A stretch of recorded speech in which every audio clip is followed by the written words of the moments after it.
കോഴിക്കോട് പുതിയ ബസ് സ്റ്റാൻഡിലെ തീപിടുത്തം ഏതാണ്ട് 5 മണിക്കൂർ പിന്നിട്ട് കഴിഞ്ഞിട്ടും പൂർണ്ണമായും അണയ്ക്കാൻ കഴിഞ്ഞിട്ടില്ല. മധ്യഭാഗത്ത് ഇപ്പോഴും തീ പടരുന്നു എന്നാണ് നമുക്ക് മനസ്സിലാകുന്നത്. ഇന്ന് വൈകുന്നേരം 4:50 പുതിയ ബസ് സ്റ്റാൻഡിലെ കോംപ്ലക്സിലുണ്ടായ തുണിക്കടയിലുണ്ടായ തീപിടുത്തമാണ് ഇപ്പോഴും അവസാനിക്കാതെ തുടരുന്നത്. ഇത്രയധികം നീണ്ടുപോയ രക്ഷാപ്രവർത്തനമാണ് അവിടെ നടന്നിരിക്കുന്നത്. ഫയർഫോഴ്സ് 25ഓളം ഫയർഫോഴ്സ് യൂണിറ്റുകൾ എത്തി പ്രവർത്തിച്ചിട്ടും തീ അണയ്ക്കാൻ കഴിഞ്ഞിട്ടില്ല എന്നുള്ളതാണ് ഏറ്റവും വിചിത്രമായ കാര്യം.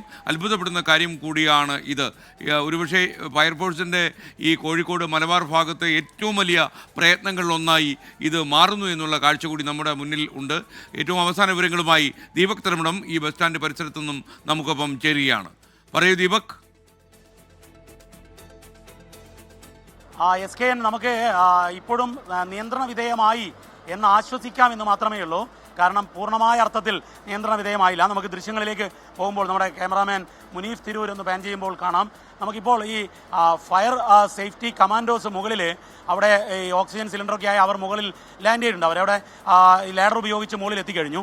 അതിന് നടുവിലായി ഏറ്റവും മുകളിൽ ഇപ്പോഴും തീ പടരുന്നത് നമുക്ക് കാണാം. പക്ഷേ എന്നാൽ നേരത്തെ ഉണ്ടായിരുന്ന അളവിൽ വലിയ രീതിയിലുള്ള തീയില്ല. പക്ഷേ തീക്കൊരു ചെറിയ ശമനം വന്നിട്ടുണ്ട്. ഈ നടുഭാഗത്ത് മാത്രമായി ഇപ്പോൾ തീയെ കണ്ടെയ്ൻ ചെയ്യാൻ ഈ ഫയർ സേഫ്റ്റി സംവിധാനത്തിന് സാധിച്ചു എന്ന് നമുക്ക് ആശ്വസിക്കാം. പക്ഷേ എന്നാൽ നേരത്തെ മുൻപ് 2 തവണ ഈ തരത്തിൽ നിയന്ത്രിച്ചുവെങ്കിലും പിന്നീട് തീ ഉണ്ടായി എന്നുള്ളതാണ് നമ്മൾക്ക് അനുഭവം. അതുകൊണ്ട് ഈ ഘട്ടത്തിൽ നമുക്ക് പൂർണ്ണമായി നിയന്ത്രണ വിധേയമായി എന്ന് പറയാൻ സാധിക്കില്ല SKN. പക്ഷേ ഫോം ഉൾപ്പെടെ ഉപയോഗിച്ചുകൊണ്ട് സാങ്കേതിക വിദ്യ ഉപയോഗിച്ചുകൊണ്ടുള്ള ഒരു അഗ്നിരക്ഷാ പ്രവർത്തനം കൃത്യമായി നടത്തി അതിൻ്റെ ഒരു ഫലം ഇപ്പോൾ കണ്ടു തുടങ്ങിയിട്ടുണ്ട്. പക്ഷേ എന്നാൽ നമ്മൾ എടുത്തു പറയേണ്ടത് ഈ കെട്ടിടത്തിന് അത്തരത്തിലുള്ള ഒരു ഫയർ സേഫ്റ്റി സംവിധാനവും ഉണ്ടായിരുന്നില്ല. അതുകൊണ്ടാണ് ഏതാണ്ട് 4 മണിക്കൂറിലേറെ ഉള്ളിലേക്ക് വെള്ളം ചീറ്റാൻ പോലും സാധിക്കാതെ 25ഓളം ഫയർ എഞ്ചിനുകൾ വെറുതെ നിൽക്കേണ്ടി വന്നത്. ഈ നഗരത്തിലാകമാനം ആശങ്ക പടർത്തുന്ന വിധത്തിൽ തീ ആളിപ്പടരാൻ സാഹചര്യമുണ്ടായത് SKN. ഏതായാലും ഇപ്പോൾ നമുക്ക് നിയന്ത്രണ വിധേയമായി തുടങ്ങിയിരിക്കുന്നു എന്ന് ആശ്വാസ വാർത്ത പ്രേക്ഷകരോട് പങ്കുവയ്ക്കാം SKN. ദീപക് തരമണമാണ് വിവരങ്ങൾ നൽകിക്കൊണ്ടിരിക്കുന്നത്. ഇപ്പോൾ ഈ മധ്യഭാഗത്ത് തീ പ്രേക്ഷകർ കാണുന്നുണ്ടല്ലോ. അതിന് ഏറ്റവും ഓപ്പോസിറ്റ് ബിൽഡിങ്ങിൽ നമ്മുടെ പ്രതിനിധി രാഹുൽ സുരേഷ് ഉണ്ട്. രാഹുൽ, അവിടെ നിന്ന് കാണുമ്പോൾ നമുക്ക് പ്രേക്ഷകരോട് പറയാനുള്ളത് എന്താണ്?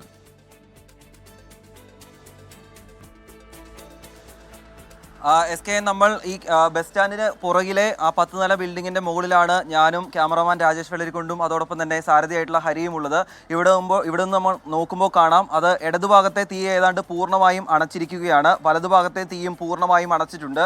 ഇപ്പോൾ SKN സൂചിപ്പിച്ച പോലെ തന്നെ മധ്യഭാഗത്ത് മാത്രമാണ് തീ വലിയ രീതിയിൽ ആളിക്കത്തിക്കൊണ്ടിരിക്കുന്നത്. അതോടൊപ്പം തന്നെ 2 ഇടങ്ങളിൽ നിന്നും ഫയർഫോഴ്സ് ഉദ്യോഗസ്ഥർ അകത്തേക്ക് പ്രവേശിക്കാൻ കഴിഞ്ഞിട്ടുണ്ട്. അതൊന്ന് ഇടതുഭാഗത്തെ മെഡിക്കൽ ഷോപ്പിൻ്റെ മുകളിലെ ചില്ല് തകർത്തുകൊണ്ടാണ് ഒരു ഭാഗത്തു നിന്നും ഇടതുഭാഗത്തു നിന്നും ഫയർഫോഴ്സ് ഉദ്യോഗസ്ഥർ അതിൻ്റെ അകത്തേക്ക് പ്രവേശിച്ചിട്ടുള്ളത്. മറ്റൊന്ന് മധ്യഭാഗത്തു നിന്നും ഷഹദ് ഉൾപ്പെടെ നിൽക്കുന്ന മധ്യഭാഗത്തു നിന്നുമാണ് കൂടുതൽ ഫയർഫോഴ്സ് ഉദ്യോഗസ്ഥർ അകത്തേക്ക് പ്രവേശിച്ചിട്ടുള്ളത്. ഇനിയുള്ള അടുത്ത ഘട്ടം എന്ന് പറയുന്നത് ഇതിൻ്റെ അകത്ത് ഇപ്പോൾ കത്തിക്കൊണ്ടിരിക്കുന്ന ആ തീ പൂർണ്ണമായും അണയ്ക്കുക എന്നുള്ളത് തന്നെയാണ്.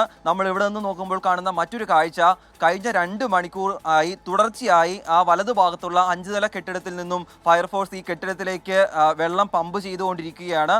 അതുകൊണ്ട് തന്നെയാണ് ആ വലതുഭാഗത്തെ തീ പൂർണ്ണമായും അണയ്ക്കാൻ സാധിച്ചിട്ടുള്ളത്. അതോടൊപ്പം തന്നെ ലിക്വിഡ് ഉപയോഗിച്ചുകൊണ്ട് തീ അണയ്ക്കാനുള്ള ശ്രമം കൂടി ഇടതുഭാഗത്തു നിന്നും നടന്നുകൊണ്ടിരിക്കുന്നുണ്ട്. ഇപ്പോൾ എന്തായാലും കഴിഞ്ഞ മണിക്കൂറുകളിൽ ഉണ്ടായ ഒരു ഗുരുതരമായ സാഹചര്യം ഈ നിമിഷം ഇല്ല എന്ന് തന്നെ നമുക്ക് പറയാൻ സാധിക്കും. അതിന് 2 കാരണങ്ങളാണ്. ഒന്ന്, കഴിഞ്ഞ മണിക്കൂറുകളിൽ കഴിഞ്ഞ നിമിഷങ്ങളിലൊക്കെ വലിയ രീതിയിൽ പുക പുറത്തേക്ക് ഉയരുന്നുണ്ടായിരുന്നു. അതിപ്പോൾ കുറഞ്ഞിട്ടുണ്ട്. മറ്റൊരു കാര്യം, വലിയ രീതിയിൽ തീ അകത്തു നിന്നും പുറത്തേക്ക് ആളി കത്തുന്നുണ്ടായിരുന്നു. ആ സാഹചര്യവും നിലവിലില്ല. ആ ദൃശ്യങ്ങളിൽ കാണുന്ന പോലെ തന്നെ അകത്ത് മാത്രമാണ് ഇപ്പോൾ തീ കത്തിക്കൊണ്ടിരിക്കുന്നത്. അതൊരു പക്ഷേ ഇവർ അകത്തേക്ക് കയറിയതോടെ അത് അണയ്ക്കാൻ സാധിക്കുമെന്ന ഒരു പ്രതീക്ഷ കൂടി ഇപ്പോഴെന്തായാലും ഉണ്ട്. ഇവിടെ നിന്ന് നോക്കുമ്പോൾ ഈ ബസ് സ്റ്റാൻഡ് പൂർണ്ണമായും ഇരുട്ടിലാണ്. ഇവിടേക്കുള്ള വൈദ്യുതി ബന്ധം പൂർണ്ണമായും വിച്ഛേദിച്ചിട്ടുണ്ട്. പലപ്പോഴും ആളുകൾ കൂടുന്ന സാഹചര്യം ഉണ്ടായിരുന്നു. പലപ്പോഴും ആളുകളെ വലിയ ബുദ്ധിമുട്ടിയാണ് ഇവിടെ നിന്നും പറഞ്ഞയക്കുന്ന സാഹചര്യം ഉണ്ടായത്. ഏത് ദുരന്തമുഖത്താണെങ്കിലും നമ്മൾ കാണുന്ന പോലെ തന്നെ കാഴ്ചക്കാരായി കുറേയധികം ആളുകൾ വരുന്നൊരു സാഹചര്യം ഉണ്ടായിരുന്നു.